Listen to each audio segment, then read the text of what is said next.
Claude-Jean Laposta, bonjour. Bonjour à vous aussi. Bienvenue sur la chaîne de l'IFNAT, l'Institut français de naturopathie. Nous sommes aujourd'hui à Bordeaux pour le salon et on va parler un petit peu de votre activité. Donc vous vous occupez de tout ce qui est biorésonance, c'est ça? Vous concevez des appareils, vous pratiquez également. Est-ce qu'on pourrait peut-être pour les internautes de la chaîne de l'IFNAT définir ce que c'est que la biorésonance? La biorésonance, oui. Donc ce sont des scanners qui permettent d'analyser toutes les fréquences du corps. On a 7000 items et 1000 émotions. Donc j'ai deux systèmes. J'ai le système américain qui prend en compte toute la partie émotionnelle, qui a une certification médicale C2A avec un contrôle par la TÜV en Allemagne. Ils ont pris en fait 100 personnes qui avaient de l'arthrose des hanches et des genoux, 50 qui ont été traités, 50 en placebo. Ceux qui ont été traités, le cartilage repousse. Donc c'est une preuve quand même. Et donc moi j'utilise ces appareils-là depuis 16 ans et on a vraiment des résultats fabuleux. D'accord. Et donc ensuite depuis 4 ans j'ai le système Quantascan qui est beaucoup plus visuel avec des photos de synthèse et donc des petits pictogrammes qui vont de 1 à 6 et des courbes qui permettent de voir le déséquilibre. Et dans les deux systèmes, on a des systèmes d'algorithmes qui vont pouvoir détecter entre 1 an et 15 ans avant les probabilités de développer quelque chose. Donc on peut faire du préventif et du curatif. D'accord, donc on est vraiment sur ces deux aspects, préventif et curatif. Et est-ce qu'on a une dimension d'aller chercher un peu la cause des problèmes? Tout à fait. Donc, alors moi je suis pour les deux médecines. Hein. Quand on a une hémorragie, on se casse une jambe, bien sûr, c'est la médecine. Mais par contre, tout ce qui est émotionnel, c'est pas leur truc. Et donc là, l'avantage, c'est qu'avec le système Life, on va pouvoir traiter 1000 émotions. Et donc on ne va pas traiter que le symptôme, on va traiter la cause, on va chercher la cause. Et toutes les émotionnelles, on va pouvoir trouver les âges depuis la naissance, y compris la période utérine, à quel moment on a eu des stress, et le traiter. Donc on ne fait pas un lavage de cerveau, mais ça va permettre de relativiser les événements. D'accord.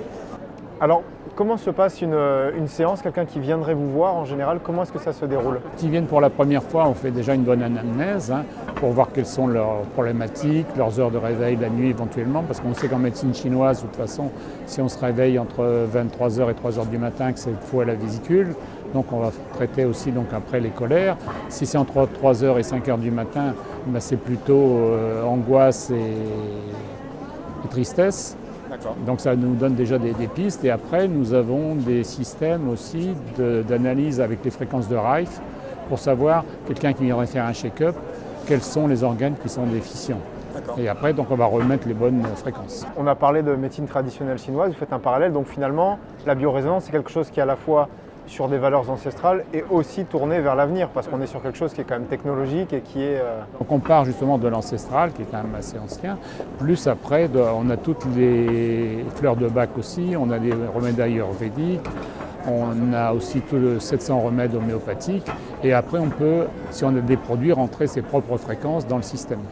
Et on peut traiter tout type de problématiques, parce qu'on ne parle pas de pathologie, hein. On n'est pas médecin.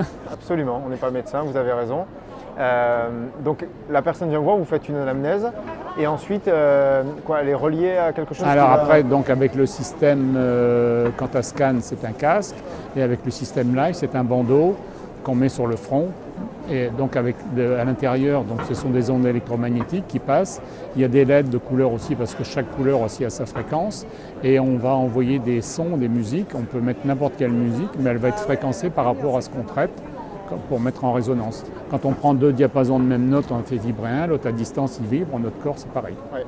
Et ça c'est bien parce que ça permet parfois quand les gens sont un petit peu sceptiques et quand ils y voient une dimension un petit peu magique ou ésotérique, on leur dit non, c'est de la physique finalement. On est énergie, on est vibration et ça c'est de la physique. Ça paraît magique mais c'est scientifique derrière. Oui, bien sûr, c'est une approche qui est scientifique et c'est intéressant. Quand on creuse un petit peu, moi j'apprends à découvrir ça sur le salon justement, grâce à vous. Et on se rend compte que derrière il y a quand même une réflexion scientifique, une réflexion... Et puis qui est très ancienne, hein, ouais. Donc ça fait quand même plus de 25 ans, 30 ans. Et ça a été mis au point pour les astronautes russes au départ, qui avaient emmené de l'allopathie et quand ils ont voulu les traiter, ça n'a pas fonctionné. Et plus ils leur en donnaient, pire c'était. Donc ils ont cherché à comprendre pourquoi et en apesanteur, l'allopathie ne fonctionne pas. Donc là, ils leur continuent de les traiter comme ça, avec des bilans énergétiques et d'envoyer les fréquences. En quantique, il n'y a pas de notion de temps ni de distance. Au début, je disais que c'était la vitesse de la lumière, donc 300 000 km/s, donc 10 000 km, c'était des fractions de seconde. En fait, c'est de l'intrication, donc quand on sépare deux cellules, elles sont toujours connectées. D'accord. Et donc le champ des possibles, les gens qui viennent vous voir ou qui utilisent le Quantascan ou d'autres choses, finalement le champ des possibles est très large. Tout à fait. D'accord. Et en général, les gens viennent vous voir avec des attentes ou c'est justement pendant la séance qu'on va découvrir ou aller creuser des choses comme ça? Il y a les deux. Il y en a qui ont déjà des problèmes soit d'allergie ou de douleur. Moi, quelqu'un qui vient me voir pour une sciatique, il repart sans ses béquilles.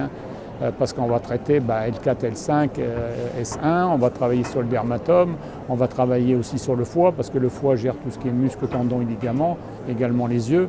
Quand on a une hépatite, on voit bien qu'on a le fond de l'œil qui est jaune, et on dit que la colère aveugle aussi. Donc quelqu'un qui va venir me voir pour un genou, je ne vais pas forcément lui traiter uniquement son genou, je vais traiter forcément le foie qui gère tout ce qui est muscles, tendons et ligaments. Une approche globale alors. Voilà, une approche globale. Et donc parfois c'est vous qui déterminez aussi, peut-être pendant l'anamnèse ou après Tout à fait. Et après, par rapport au bilan, ce qui n'est pas encore... on ne peut pas encore constater sur un bilan sanguin ou un scanner ou un IRM, qui sont des bons appareils, mais qui ne peuvent détecter qu'une image du moment. Alors que là, on peut anticiper par ces algorithmes ce qui peut être défaillant à terme. Donc on est sur une vraie notion de prévention et d'anticipation, ce qui est capital. On sait qu'en santé, cette notion d'anticipation de prévention, elle est capitale. Tout à fait. Et après, de faire du conseil alimentaire en fonction de leur alimentation, voir s'ils boivent suffisamment ou pas. Parce qu'après, quand on a des tassements de disques, c'est que le disque n'est pas assez hydraté. Et là, il y a forcément un tassement et ça va provoquer des muscles, pas des muscles, mais au moins les nerfs qui vont se coincer et ça peut faire une hernie discale aussi. D'accord. Donc on a des thérapeutes qui sont formés pour ça, qui sont équipés peut-être aussi en cabinet? Ah oui, mais en France, j'ai formé quand même à peu près 700 personnes qui sont formées et qui ont ça en cabinet et qui font de la formation permanente. Parce que nous, on les forme au départ, mais après, tous les mercredis, on fait des formations et on fait des petites formations aussi avec des intervenants extérieurs sur la médecine chinoise, sur les neurotransmetteurs, avec des chercheurs en neurosciences, avec des dentistes, dans tous les domaines. On n'est pas une école de formation, mais on donne des conseils pour que les gens puissent, en plus de l'appareil, s'ils n'ont pas fait naturopathie ou des choses comme ça, on leur conseille aussi après de prendre une école de naturopathie. Oui, d'avoir un cursus de base pour avoir ce qui est bien, tout ce qui est anaphysio et tout ça. Oui, tout à fait. Ouais. Et donc, si les personnes voulaient tester finalement cet appareil-là, vous avez un annuaire, quelque chose de praticiens qui ont été formés? Tout à fait. Donc, comme j'ai fait beaucoup de séances à des journalistes, on a eu beaucoup d'articles dans la presse, donc on a beaucoup de demandes. Et sur notre site, donc, on a mis un annuaire des thérapeutes où les gens peuvent trouver par pays, par région ou par ville des thérapeutes qui sont formés, qui peuvent répondre à leurs besoins. D'accord. On mettra toutes vos coordonnées, les coordonnées de la société en description de cette vidéo. Merci Claude Jean Laposta pour Merci à vous cette intervention, pour cette présentation de quelque chose qui est vraiment très intéressant et assez nouveau pour nous à l'IFNAT. Et puis à très bientôt sur la chaîne de l'IFNAT. Merci.